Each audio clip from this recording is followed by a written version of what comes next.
So what is a cryptocurrency? You've probably heard of Bitcoin, but if you're wondering what the fuck it is they actually do, then this video is for you. Cryptocurrencies rely on a technology called blockchain, which has a couple of principles. It's decentralized, it's transparent, it's permissionless or open access, it is immutable, which means once a change is made, it cannot be undone, and it's theoretically neutral. There's a lot of different implementations of blockchain, but let's talk about Bitcoin for just a moment. Bitcoin is a pure currency. It's basically just a database of account balances of Bitcoin, and the only thing that can be transferred across it are Bitcoin. There's a system of mining that secures the network, which you may have heard of before. Basically, it's a way of transacting with someone in a peer-to-peer way.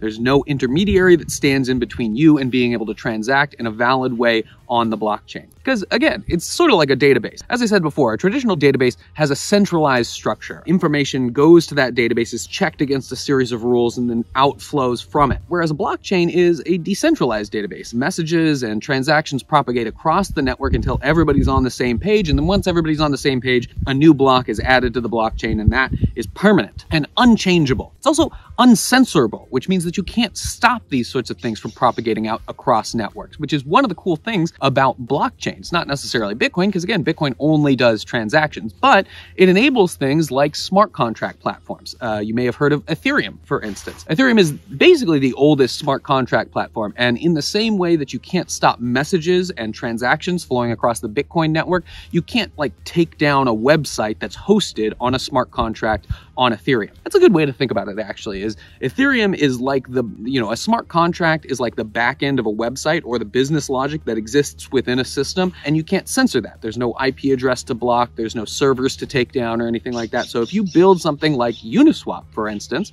which is a decentralized exchange, then anybody can interact with that smart contract no matter where they are in the world or who doesn't want them to. Now, this presents a lot of problems. For instance, it allows people to subvert sanctions. But maybe not all sanctions are great. You know, if you think about the US sanctions on Cuba, whatever your political leanings are on that issue, someone in the United States isn't allowed to transact with someone in Cuba because of, I don't know, fucking John Kennedy? Well, that dead motherfucker is still reverberating to this day. John Kennedy? Probably Allen Dulles, actually, if I'm being honest. And Richard Nixon.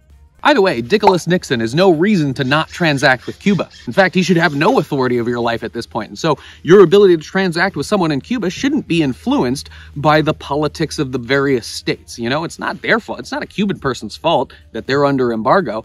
So this allows you to do that sort of thing. However, it also allows people to transact with ISIS, So there's positives and negatives. But at the end of the day, a smart contract platform is a blockchain that allows arbitrary data transfer as opposed to just transactions. Whereas Bitcoin only allows value to flow over its network, Ethereum will allow any sort of arbitrary data set to flow over its network in a decentralized, trustless, and immutable way. And that's a quick, dirty introduction to cryptocurrency. Please remember to like the video and subscribe if you haven't already. If you want to watch more of my beginner's guide to cryptocurrency, it should be here. And if you want to learn how to avoid scams, then you can watch this playlist here. I'm Crypto Bo. Thanks for watching. Stay safe out there.